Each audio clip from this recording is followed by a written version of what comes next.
Hey guys, what's up? Bradman Toys Raymond here. So ito guys, samahan nyo ako. Mag-testing lang tayo ng isang airsoft gas blowback rifle para sa isa sa mga customer natin, okay? So pina-adjust na kasi sa akin to. So ito, vlog lang natin kasi wala naman tayo masyadong orders ngayon or umabot. Basta pag masyadong madaming nakapila na order, di ako makapag-vlog. Kapag medyo maluwag, katulad ngayon, ito na yung last na order, may time ako, medyo mahaba pa yung time. So, nabablog ko. Okay? So, o nga pala, sir, ito yung FPS na nakukuha ko using my old mags. Okay? So, dito pala sa unit na to, sir, compatible yung mga Gen 3 or version 3 na mags, no? Yung mga lumang mags. Actually, kahit sa ibang unit na VFC, to. This is a generic, so pwede siya. Okay? Tapos ito yung magazine niya. So yung magazine niya hindi ko pa nagagamit. Okay? Pero nakarga ko na ng gasto. So check natin kung ilan yung makukuha natin. Kasi usually, kapag lumang mga magazine ko, parang napapanis yata yung gas or something. Kaya napapansin ko is yung FPS na nakuha ko sa mga lumang mags ko is mas mahina compared sa mga bagong mags. Parang ganun. Hindi ko alam kung or mas mataas siguro yung pressure pagka bagong mag, something like that. Basta ganun siya. Okay? So, during adjustment, nakuha na natin yung, nakukuha ako 530, 525, okay? Tapos, itong unit kasi na KS1, or itong L403A1, ito yung may latest design ng bolt. So, medyo kahit na parang nasasagad na siya, actually kasi nasagad ko siya, tapos binalik ko lang. Kasi umabot na ako ng 532. Tapos, nung dinagdagan ko pa, naging 525 or 527. Tapos binalik ko, naging 532. Okay? So, yun na yun. Hindi ko na inopen. Parang binalik ko siya. Parang kinlose ko siya. Something like that. No? So, doon ako nagstay. Tapos, yun nga, kada putok-putok ko, tinest ko rin yung full auto niya. Teka.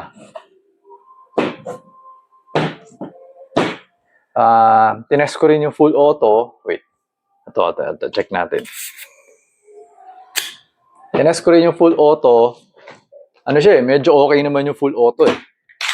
So, naisip ko, baka pwede na to. So, ito, lumang bag ko. Check natin. Wait. Meron ba? Ayan. 528.6 na siya. Okay? So, ayan. Tapos, pagka nag-full auto tayo, ayan o. Hindi siya super snappy kasi nga medyo parang sagad yung pagka-open natin. Parang medyo malayo yung valve dun sa opening. Parang kulang eh. Parang medyo, basta kulang, mahirap explain eh.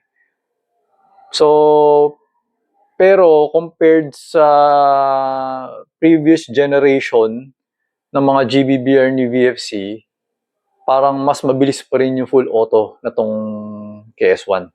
Okay, so ayun siya. Ayun siya. So, ano ba? Wala na. Nagkataon kasi na ano to eh, wala tong, ito yung lumang mag, parang version 2 yata na mag to eh. Yung wala pang, walang ganyan. Okay, wala yung lock. Walang lock. Okay, so ngayon, testingin natin, nilagyan ko na ng gasto, no? So, ang masasabi ko lang dito sa bagong mag is matigas yung, parang nahirapan ako maglagay ng BB sa kanya. So, hindi ko pa kasi nakakalash itong mga bagong mag. Kasi iba na rin to eh. Kasi nasa ilalim na yung lagayan ng gas na to. Hindi siya katulad ng mga version 3 na sa likod, no? So, hindi ko alam. Pero nahirapan ako maglagay ng bala dito. Parang kaya naman yata niya 30, pero parang hindi ko alam eh kung paano eh. Basta masikip, no? Unlike dito, parang ito, mas kahit paano, parang mas maluwag. Pero, itong mga magazine ko kasi, binawasan ko rin yung spring niya. So, parang yung stock na spring kasi, parang ang tigas eh. Parang parang pwede siyang bawasan. For me, in my opinion, parang pwede siyang bawasan. Kasi parang alam mo yung kahit na wala, parang maglagay ka ng isang bala lang, pagka ginagano mo, ang tigas. So, pero syempre, ang purpose kasi nung spring is para ma-push para ma-push yung bolt catch. Para siguradong nag-o-open bolt. Diba? Yun eh. Pero sa tingin ko, pwedeng ano eh. So, hindi ko rin alam kung bakit ang parang hirap na hirap ako maglagay ng bala dito. Okay, so, ayun siya. Alright, yun lang naman yung masasabi ko dito sa mag na to. Okay, so to, testingin na natin. Check natin kung ilan yung FPS itong unit nyo. Okay, so, meron mong gusto malaman kung kanino itong unit na to. Pero hindi ko kasi pwede sabihin kasi sabi ni sir, baka ma-audit daw siya. Audit daw siya ni Commander. Okay, so, hindi ko pwede sabihin kung para kanino to. So, anyway, ito. May bala pa ba? Wala na bala, no? Okay, so, nahirapan ako ipasok kasi ngayon ko lang siya pinasok eh. Okay, wait lang. So, doon sa mga hindi familiar dito sa unit, actually, marami na tayong vlog, marami na tayong nabenta na to. So, this is, pag Knights Armament Company kasi, ambidextrous yan, no? Ambidextrous yung mga slide catch, bolt catch, ganyan. Ambidextrous yung mag-release. Meron dito sa kabila. Ayan. Tapos yung fire selector switch niya, ambidextrous din. Okay? So, ito yung actually latest model ni Vega Force Company. Okay? This is a license unit. So, pag sinabing license unit, kung ano yung itsura ng tunay, parehong-pareho to. Kumbaga 1:1 siya sa tunay na rifle. Okay? So,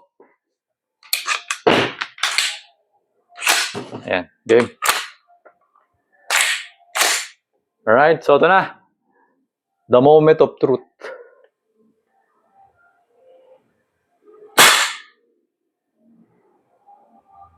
Akala ko nagkamali na ako ng tingin. Sabi ko ba't parang ang baba ka ako? 625 pala yung nakita ko. Sabi ko, 525 lang? Tama ba to? 625.3 pala yung unang putok. Okay. So, next. Ang lakas pero ang lakas ng blowback. Sabi ko, lakas ng blowback Parang kubalog yung bomba tapos parang 525 lang. 625 pala. Okay, so anyway, second shot.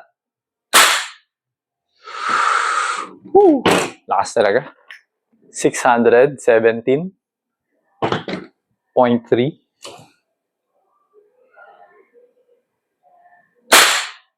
Sabi niya kasi gagamitin niya daw to pang DMR, Designated Marksman Rifle. So, siguro kailangan palatan pa niya yung yung inner barrel. So, I don't know. Nasa 600 pa rin tayo, guys. Okay. Ano kaya magiging FPS ito, no? Kapag pinalatan pa ng tight inner barrel, mga 650, 700. Grabe. Kaya mas maganda nga itong yung bagong version. Mas maganda yung paggagawa ng bolt. 590.8.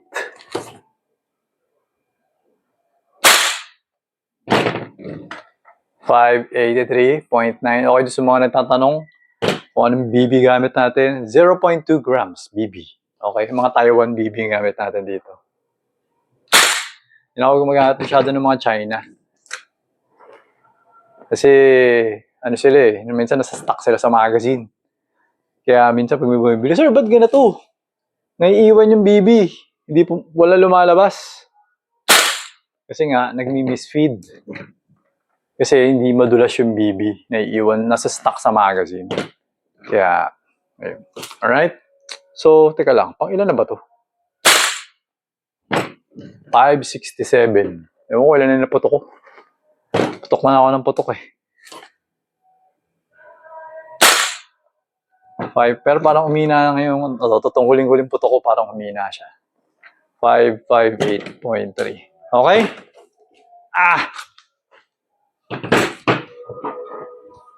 So, malakas din to, guys, no? So, mga natatawag, malakas yung tunog niya. Ngayon, hindi lang ako masyado nagre-react kasi ang ginagawa ko kasi is that tuwing kakalabitin ko siya, parang alam niyo yung parang kino-close mo yung eardrum mo. Hindi ko alam kung alam niyo yun. Yung parang meron isang technique na yung parang kino-close mo yung eardrum mo kasi alam mo malakas yung senses mo. Pero, meron din kasi akong tissue dito sa right side. Yung left side lang yung wala. So, pero ginagawa ko pagka kinakalabit ko is parang hindi masyado malakas.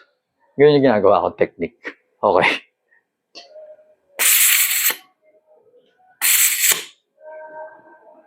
So, yun pa pala, isang napansin ko rito sa magazine na to. Yung input valve niya, yung connection nito, parang medyo malaki. Parang hindi ako sure eh. Parang malaki ito. So, tendency, naririnig nyo, di ba? May naririnig kayo na ganon. So, kung parang ano siya, ito, hindi lumalapat doon sa goma. Kasi may goma to eh, nandun sa, parang yung input, parang may goma yan dito eh. So, hindi ko alam kung lahat ng green gas ganun. Kasi ako lahat, ang ginagamit ko kasi itong Puff Dino lang. Wala pa ako ibang green gas. Kasi may posibilidad na yung ibang brand na green gas, baka mas malaki ng konti yung dito. So, lumapat. Para walang naririnig na ganun. Ngayon, kapag ka nag-charge kayo ng gas, nag-charge kayo ng green gas sa mga magazine nyo, tapos may naririnig, pag gumanong kayo, may naririnig kayo na tss, wag kayo matagal mag-charge kasi minsan nasisira ito eh. Tapos biglang parang natutuyo siya. Kaya ang ginagawa ko, gumaganon ako konti lang, tapos binabalik ko na lang ulit.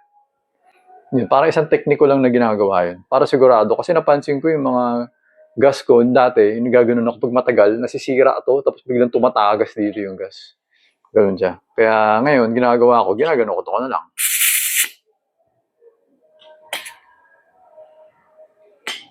Nawala yung tunog. Hindi ko alam bakit. So anyway, so lumapat na siya. So yung kanina, walang laman. Ngayon, puno na. Kaya ganun. Hindi ko alam guys. Hindi ako super expert pagdating dyan sa part na yan. Basta, ako, ano lang sa akin, kung walang problema, iwas-iwas lang ako, parang ganun.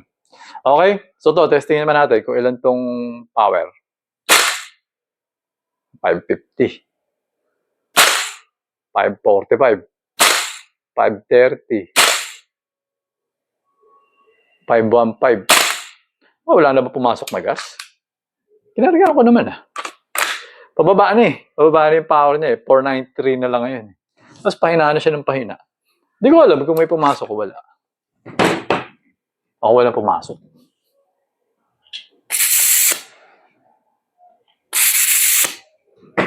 Ha?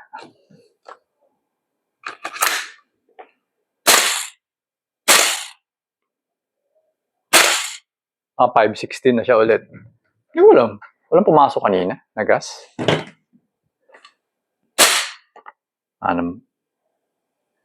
May bala pa. Pero nag-open bolt. Tataas ka ba? Last round.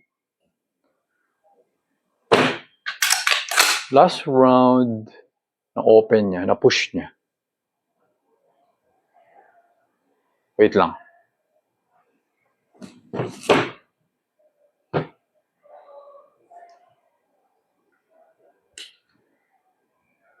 Yung sa last round, iba na rin kasi yung follower nito Yung follower niya parang chinap-chap nila Hindi ko alam Bakit nila chinap-chap Pero iba yung follower. So, malamig na yung magazine. So anyway, teka lang. Anong bahala,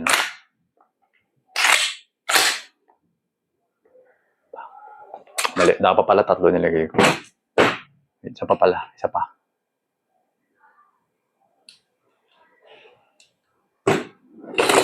Isa pa. Wala na, nagtapos na tayo mag-test. Basically, ito for kung ano man yung ginagawa natin na testing na natin.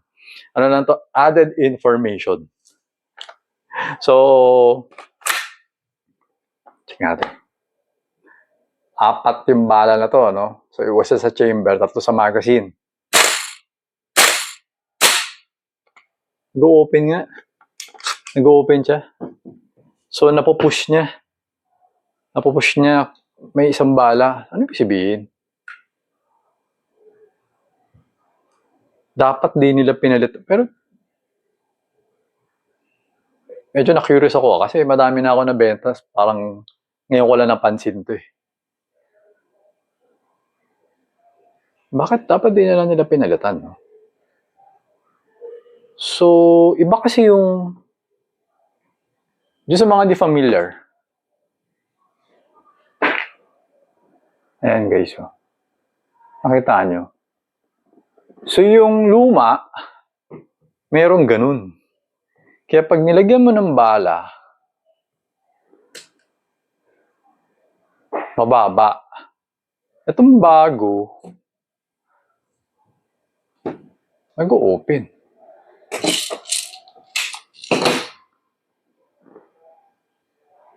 Pakita ko sa inyo. And doon na rin sa may-ari na tong unit para alam mo na wala ko kasalanan dito. Ganun talaga siya. Ayan, ito. Ito yung dahilan kung bakit. Parang nagkakaroon siya ng premature na open. Okay. So, pareha sila nilagyan ko ng isang bala, di ba? Ganyan. Tapos, tingnan mo yung bolt catch niya. Yung pusher ng bolt catch. So, tendency ito mas mataas. Oh. Kaya napupush na niya. Ito, mas mababa.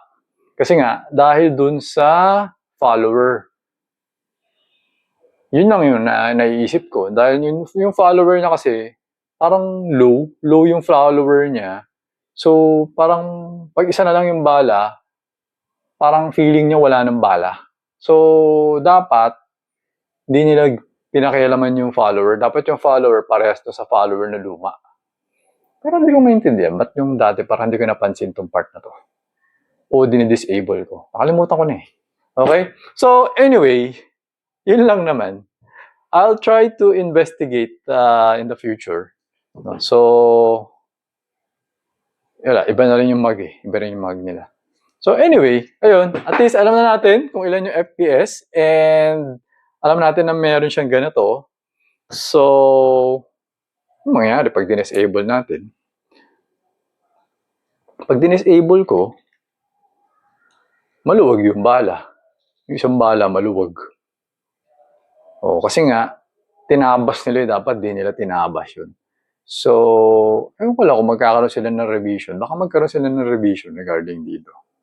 Papalatan nila ulit yung harap ng may ganun. Para hindi nagkakaganyan. Wait, gamitin natin. Kainin ko yung isang bala. Tingnan ko kung makakain ko. Nakain ko naman. Okay.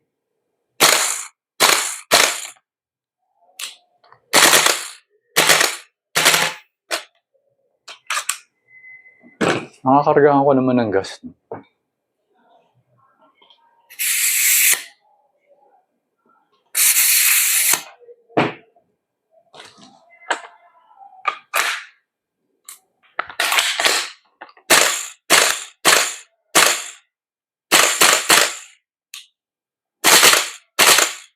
Ayun, medyo supot nga siya.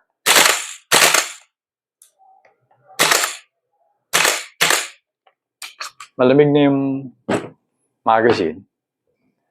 So, itong magazine na to, dati akala ko plastic to.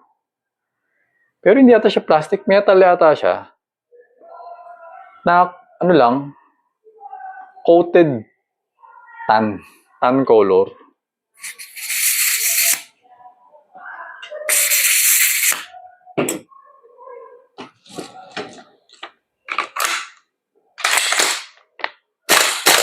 Okay, pumapasok pala. Akala ko hindi pumapasok yung gas. Malamig na nga lang talaga yung mag.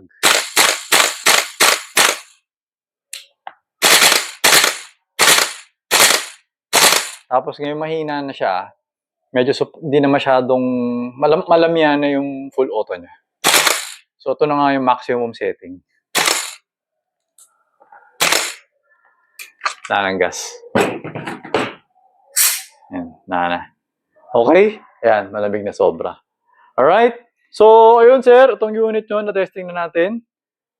Nakuha natin is maximum FCS is 625, no? Tapos, yun. So, anyway, I hope masaya kayo. Dahil, ito natin pinakamalakas na, pinakamalakas, 625 sa, GBBR. Itong unit niyo yung, kasi never pa naman ako nag-maximum eh. Usually, ang nilalagay namin before, 500 lang eh. Ngayon lang ako nag-600. Okay. Sabi niyo eh. Sabi niyo, pan-DMR eh. Okay. So, with your permission. Kaya ganun. Okay. So, ayun sir. Thank you for your order. We'll be packing this and then ship ko na siya bukas. Hindi naman nata ako abot ngayon. Pero, tatry ko kung kaya Kasi, open pa naman yata yung sinasabi niyo eh. So, hindi ko alam kung open pa. Pero pag open siya, hadaan ko na rin ngayon. Okay? Tapos, kung hindi, bukas na. Okay? So, ayun sir, thank you for your order. Again, okay? So, kakakuha nyo pa lang no HK416D. Tapos ngayon, kumuha na naman kayo na to. Thank you very much for your support. Okay? Actually, so to everyone watching, actually si sir, repeat customer ko na siya. Kumuha na siya sa akin dati. Sabi niya nung pandemic yata. Tapos kumuha siya ulit ngayon. Parang after ilang years or something. Okay? So, ayun guys. Thank you for watching. Until next vlog, always remember to stay safe, stay great, be good, and be thankful always. God bless everyone. Bye-bye.